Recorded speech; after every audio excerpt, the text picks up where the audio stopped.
Welcome, everyone, to the Jackson Howell Show, where we are sharing stories, information, insights, and inspiration. Be sure and give us a follow on Facebook, YouTube, and TikTok, all at the Jackson Howell Show.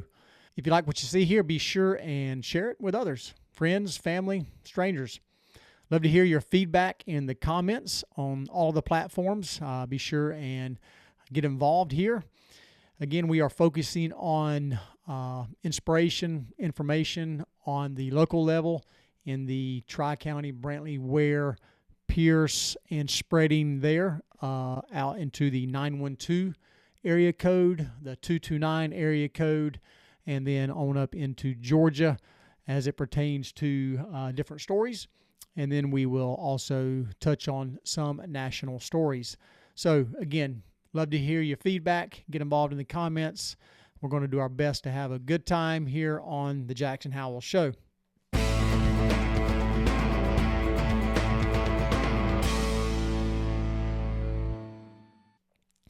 Today's show outline, we are going to celebrate the 250th anniversary of the United States of America, and we're going to do that on most of our shows this year, where we highlight something about the founding fathers, the founding of America, and do a lot of that from this book, The 5,000-Year Leap, where he goes into detail about the founding of America, the inspiration from God in its founding, and all the great stories there. Number two, we will share a short spiritual devotional from the scriptures, give some thoughts on that. That's also going to be a regular. And then we're going to celebrate some local sports stories and success in the area. Number four, we're going to then mention some local news out of the three papers from Brantley, Ware, and Pierce. And then we're going to end on a national story. So that's what we're going to do right here. And let's go ahead and get started. So coming out of the 5,000-Year Leap, written by Cleon Skousen. Let's see here. Out of the introduction, a new beginning. It was in A.D. 1607 that another such attempt was made to lay the foundations for man's most modern civilization. Undoubtedly, the annals of humankind will ultimately show that this one turned out to be different. The settlement was called Jamestown, after His Royal Highness James I, King of England. It was the first permanent colony of England on the North American continent. The settlers of Jamestown had been assigned the task of establishing an Anglo-Saxon foothold in the hot, humid, and totally hostile wilderness of what we now call Virginia. Why Jamestown was different? Potentially, Jamestown was different. It was in Jamestown that communal economics were experimentally tried out by these European immigrants who found them to be worse than Plato had described them. Eventually, it was in Jamestown that a system of free enterprise principles began to filter up through the years of starving time to impress on the settlers those dynamic ideas which were later refined and developed in Adam Smith's famous book, The Wealth of Nations. It was among these early settlers of Virginia that a sufficiently large population finally congregated to permit the setting up of the first popular assembly of legislative representatives in the Western Hemisphere. The descendants of these Virginia settlers also produced many of the foremost intellects who structured the framework for the new civilization which became known as the United States of America. From among them came Thomas Jefferson, author of the Declaration of Independence; James Madison, father of the Constitution; George Washington, hero, general of the War for Independence; George Mason, author of the first American Bill of Rights in Virginia. Virginia was the largest of the 13 colonies, and with 500,000 inhabitants, she furnished 4 of the first 5 presidents of the United States of America. 5,000-Year Leap. Be sure and check it out. All right. I'm going to share something from the scriptures, give you a little spiritual thought here. This year, we're studying from the Old Testament in our church. And so in Genesis chapter 1, verse 1, in the beginning, God created the heaven and the earth. And then it goes on and outlines the 6 days of creation, the creation of light and separating it from darkness, separating the firmament and dividing the heavens and the earth, creating the waters and the land, creating the vegetation, creating all of the creatures of the earth. And then finally, on the 6th day, God had his most beautiful creation, that of male and female. Verses 26, 27, and 28, God said, let us make man in our image, after our likeness, and let them have dominion over the fish of the sea, and over the fowl of the air, and over the cattle, and over all the earth, and over every creeping thing that creepeth upon the earth. So God created man in his own image. In the image of God created he him, male and female, created he them. And God blessed them, and God said unto them, be fruitful, and multiply, and replenish the earth, and subdue it, and have dominion over the fish of the sea, and over the fowl of the air, and over every living thing that moveth upon the earth. And then closing it out in verse 31, it says, and God saw everything that he had made, and behold, it was very good. And so God had his creation there, and it got me thinking about, well, God created us, and he designed us with minds to think, minds to create. And if you think about human history and all that we have built and all that we have created, and you can dial that all the way down to your individual life. What are you and I creating?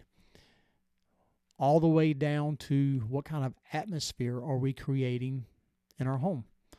What kind of atmosphere follows us around as we go to work, go to different social settings, go into church, friends' houses, or just out in public?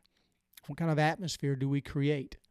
What kind of relationships are we creating with our spouses, with our children, with our friends, extended family, co-workers?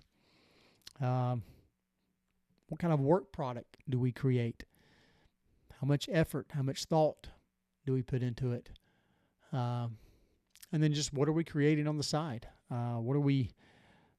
There are all kinds of things out there that are good to be created, and so that's a thought for you for today. Think about what you're creating in life. You were designed, and you were designed to create, not just to exist.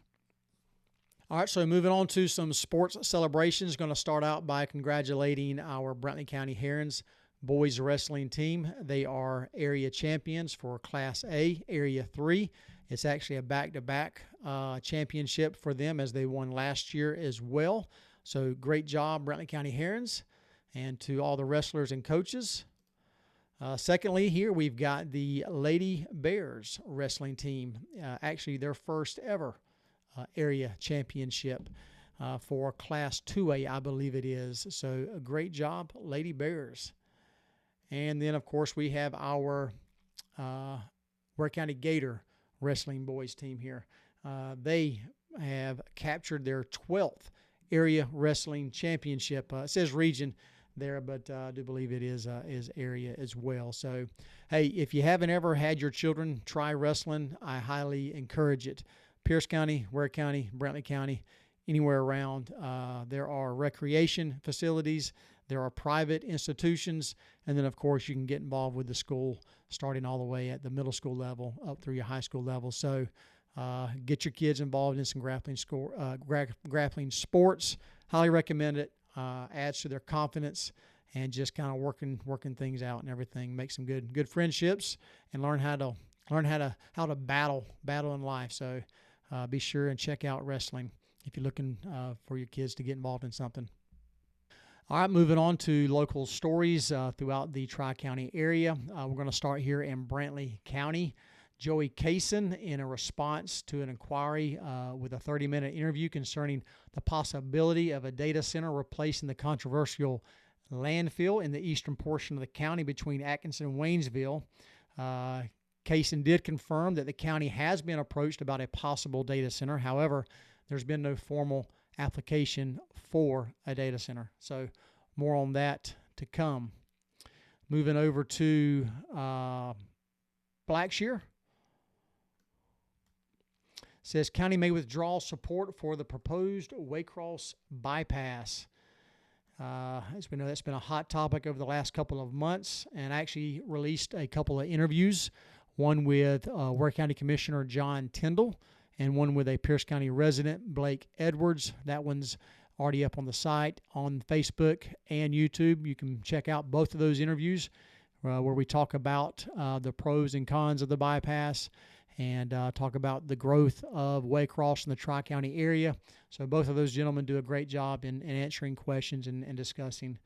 But it looks like Pierce County may possibly be withdrawing their support of it, and it's been noted that I believe Brantley County is as well. That's something that I've heard. I haven't read that anywhere yet.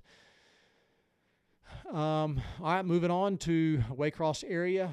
And going to give a congratulations to City Employee of the Month, Mark Horn.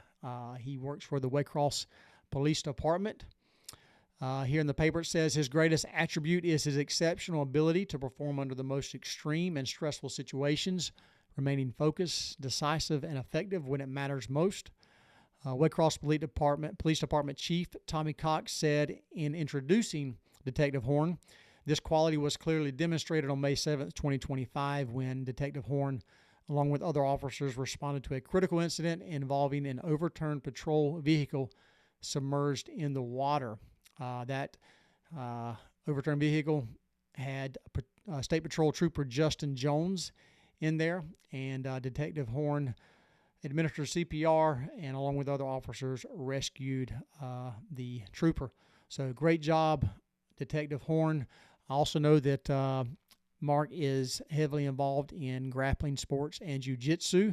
I'd mentioned wrestling earlier, so I believe that his grappling and wrestling background and time, extensive time on the mats, added to his ability to operate under pressure. So great job there, Mark.